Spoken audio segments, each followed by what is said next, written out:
Les textes liturgiques du mardi 7 mai 2024. Première lecture. Crois au Seigneur Jésus, et tu seras sauvé, toi et toute ta maison. Actes des Apôtres 16, 22-34. Lecture du livre des Actes des Apôtres.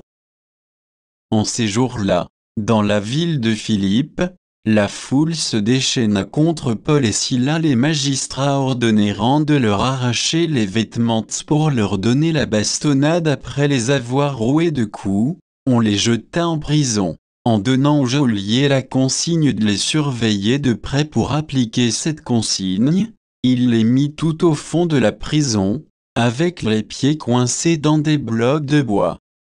Vers le milieu de la nuit, Paul et Silas priaient et chantaient les louanges de Dieu, et les autres détenus les écoutaient. Tout à coup, il y eut un violent tremblement de terre, qui secoua les fondations de la prison. À l'instant même, toutes les portes s'ouvrirent, et les liens de tous les détenus se détachèrent. Le geôlier, tiré de son sommeil, vit que les portes de la prison étaient ouvertes.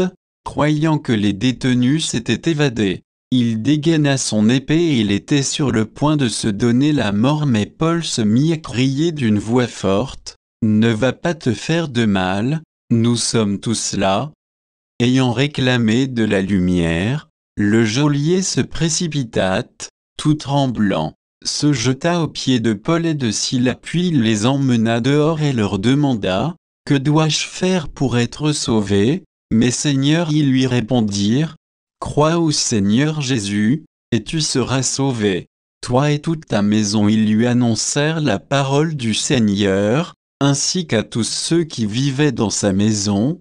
À l'heure même, en pleine nuit, le geôlier les emmena pour laver leurs plaies. Aussitôt, il reçut le baptême avec tous les siens, puis il fit monter chez lui Paul et Silas. Il fit préparer la table et, avec toute sa maison, il laissa déborder sa joie de croire en Dieu.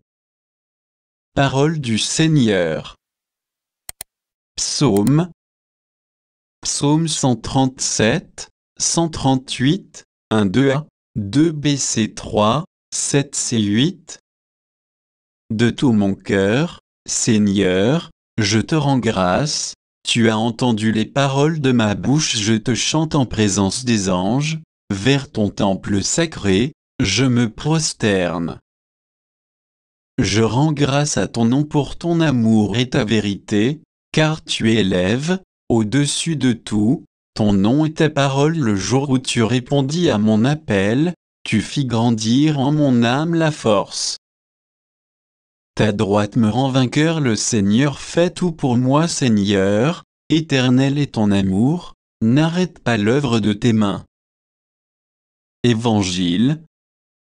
Si je ne m'en vais pas, le défenseur ne viendra pas à vous. Jean 16, 5-11. Évangile de Jésus-Christ selon saint Jean. En ce temps-là, Jésus disait à ses disciples : « Je m'en vais maintenant auprès de celui qui m'a envoyé, et aucun de vous ne me demande : Où vas-tu ? Mais, parce que je vous dis cela, la tristesse remplit votre cœur. Pourtant, je vous dis la vérité, il vaut mieux pour vous que je m'en aille, car, si je ne m'en vais pas, le défenseur ne viendra pas à vous, mais si je pars, je vous l'enverrai. Quand il viendra, il établira la culpabilité du monde et en matière de péché, de justice et de jugement. En matière de péché, puisqu'on ne croit pas en moi. En matière de justice, puisque je m'en vais auprès du Père, et que vous ne me verrez plus. En matière de jugement, puisque déjà le prince de ce monde est jugé. Acclamons la parole de Dieu.